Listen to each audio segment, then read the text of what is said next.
ரகசிய பாவம் இருக்கு பாருங்களேன். இந்த ரகசிய பாவம் நமக்கும் ஆண்டவருக்கு மட்டும் இல்லைன்னா நமக்கும் அந்த பர்சனுக்கும் அந்த ஆண்டவருக்கும். இந்த ரகசிய பாவம் வந்து இதனால பெரிய தோல்வி இல்லாத மாதிரி சிலருக்கு தோன்றும்.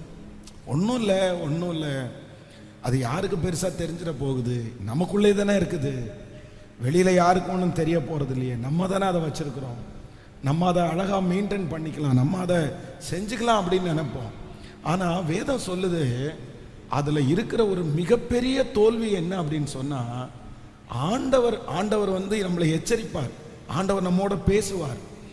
ஆனால் நம்ம ரகசிய பாவத்தில் இருந்து நம்ம வெளியே வரல அப்படின்னு சொன்னால் ஆண்டவர் நம்மளை விட்டு என்ன பண்ணுவார் அப்படின்னா போயிடுவார். அதில் ஒரு பெரிய தோல்வி என்ன அப்படின்னு சொன்னால், ஆண்டவர் நம்ம கூட இருந்து நம்மளை விட்டு வெளியே போகிறது வந்து நமக்கு நிறைய பேருக்கு தெரியவே தெரியாது. அதை நான் அடிக்கடி சொல்லுவேன், ஆண்டவர் நமக்கு உள்ளே வர்றது தெரியும், ஆனால் ஆண்டவர் நம்மை விட்டு வெளியே போகிறது வந்து தெரியாது. சிம்சோனை குறித்து வேதம் சொல்லுது, ஆண்டவர் தன்னை விட்டு போனதை அவன் என்ன பண்ணிட்டான்னா அறியாதிருந்தான். நம்ம அந்த நேரத்தில் மட்டும் அவனுக்கு வந்து ஒரு அற்புதம் நடந்து அத்தனை பேரையும் அடிச்சு போட்டிருந்தான்னு வச்சுக்கோங்களேன். அவன் என்ன நினைப்பான் அப்படின்னு சொன்னா, எனக்குள்ள யார் இருக்கா, அவனுடைய மாம்ச பலத்தினாலேயே அவன் அடிச்சு போட்டிருக்கலாம். அவனுடைய மாம்ச பலத்தினால அந்த இடத்துல அடிச்சு போட்டிருந்தான்னா ஆண்டவர் தன்னை விட்டு போனது அவனுக்கு உணர்வே இருக்காது. நம்ம நிறைய பேர் என்னன்னா, இந்த ரகசிய பாவத்தில் இருக்கிறவங்க வந்து இன்னைக்கு நிறைய பேர் செய்யறாங்க, அது நடக்குது, மற்றவங்களுக்கு ஆச்சரியமா தான் இருக்குது. நான் வந்து ஆண்டவர் என் கூட இல்லைன்னா எது இப்படி நடக்குது அப்படின்னு. ஆனா அது நம்முடைய மாம்ச பலம். ஆனா அந்த மாம்ச பலம் ரொம்ப நாள் ஓடாது, அதுல ஆண்டவர் பிரியப்பட முடியாது.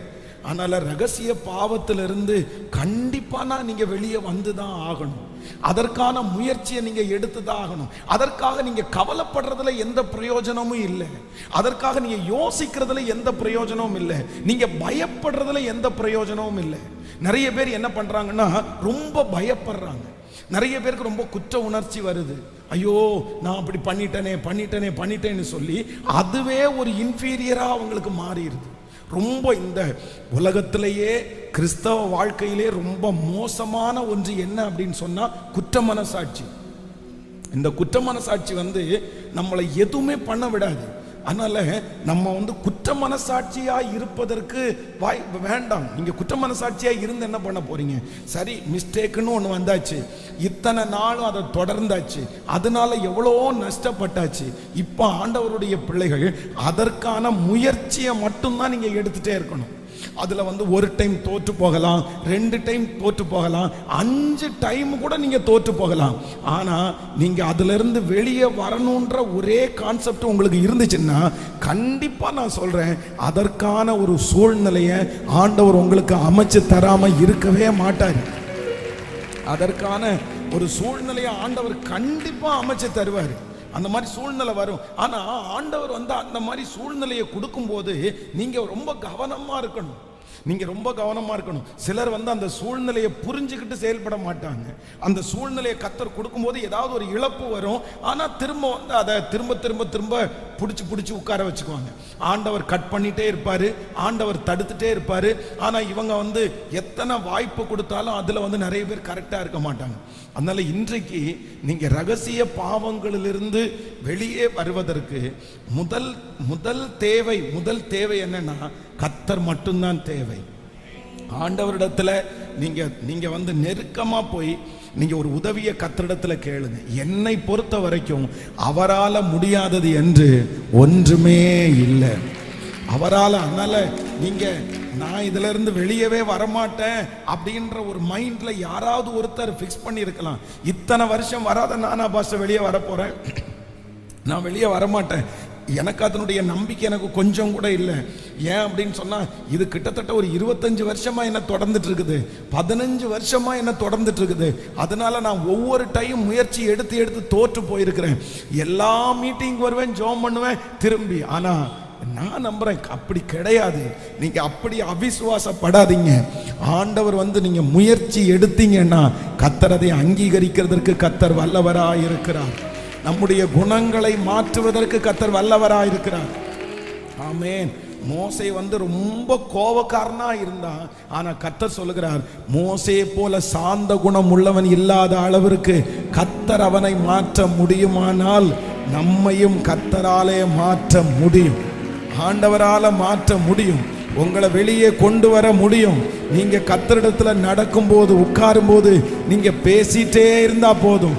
நீங்க வெளியே கொண்டு வாங்க, நீங்க வெளியே கொண்டு வாங்க. அந்த மாதிரி வாய்ப்புகளை எனக்கு எதுவும் தராதீங்க ஆண்டவரே.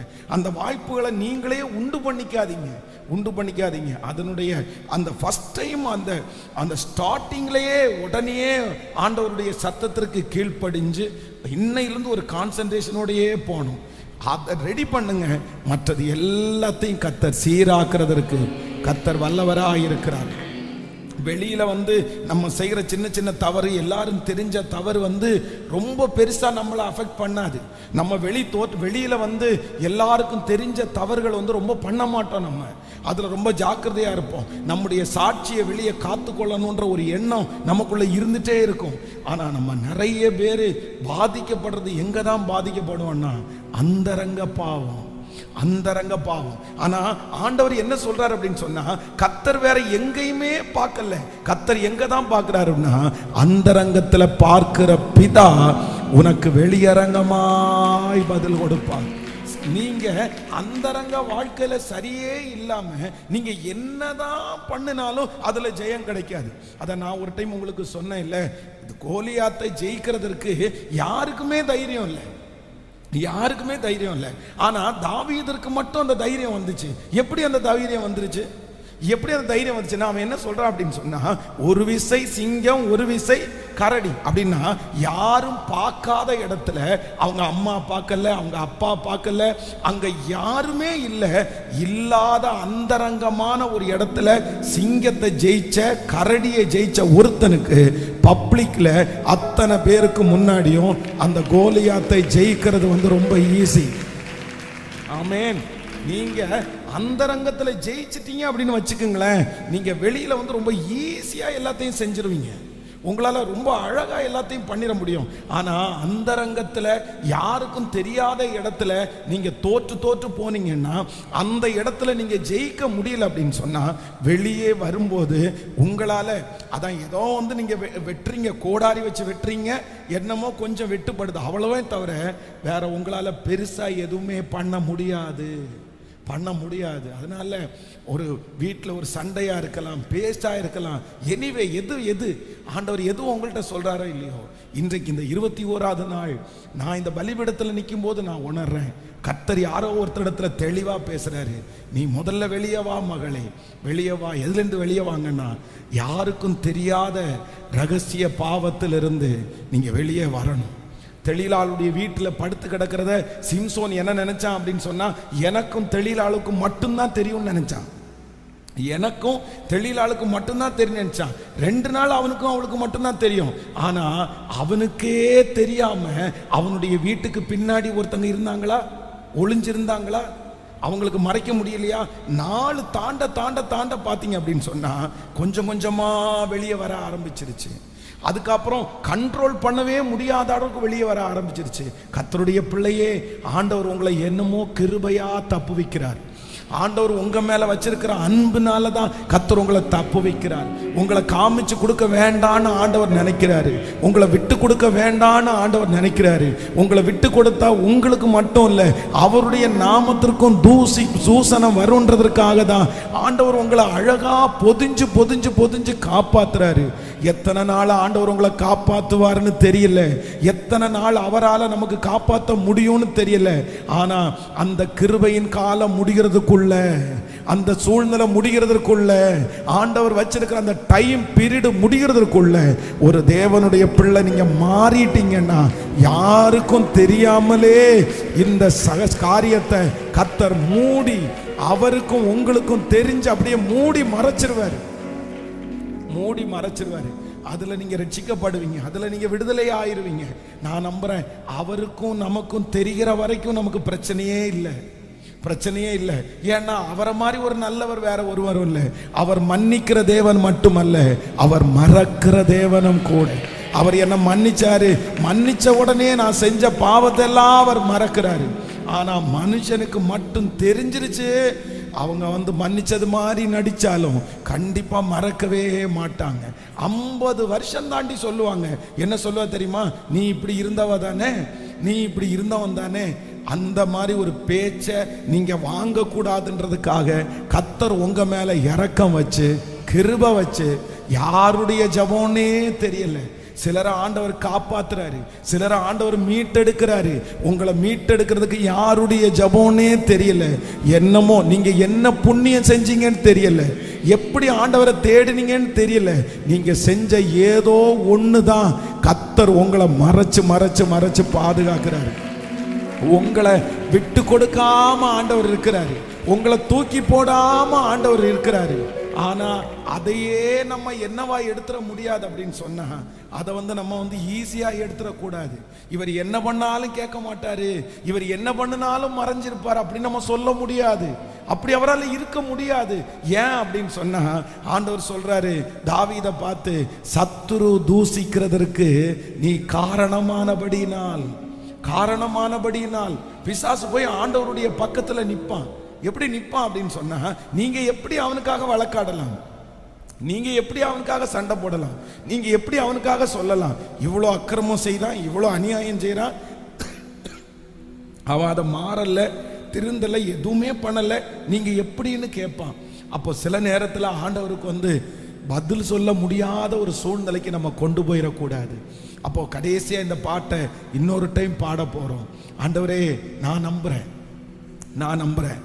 எப்படி நம்புறேன்னா, என்னை தூக்கி எடுக்கிறதுக்கு எனக்கு வழி இல்லைன்னாலும் உங்களுக்கு ஒரு வழி இருக்கு, உங்களுக்கு ஒரு வழி இருக்குது, உங்களுக்கு ஒரு வழி இருக்குது. என்ன நீங்க தூக்கி எடுக்க முடியும், என்ன தூக்கி எடுக்க முடியும். செங்கடல்லையே வழியை உண்டு பண்ண உங்களால என்ன தூக்கி எடுக்கிறதுக்கு ஒரு கயிறை அனுப்ப முடியாதா? ஆமா, எரேமியாவை தூக்கி எடுக்கிறதுக்கு ஒரு கயிறை கொடுத்த கர்த்தருக்கு என்ன தூக்கி விடுறதுக்கு ஒரு கயிறை கொடுக்க முடியாதா? கண்டிப்பா முடியும், கண்டிப்பா முடியும். கர்த்தர் ஏதோ ஒரு உதவியை செய்வார், கர்த்தர் ஏதோ ஒரு அற்புதத்தை செய்வார். ஆனா நீங்க சொல்லுங்க, என்னால முடியல ஆண்டவரே, என்னால முடியல ஆண்டவரே. எனிவே எந்த விஷயமா இருந்தாலும் இந்த 21 நாளோட உங்களுக்கு ஒரு கான்சென்ட்ரேஷன் வரணும். என்ன வரணும் அப்படின்னு சொன்னா, என்னுடைய ரகசியமான பாவத்திலிருந்து நான் என்ன பண்ண போறேன்னா வெளியே வரணும். ஆமென் சொல்லுங்க பார்க்கலாம்.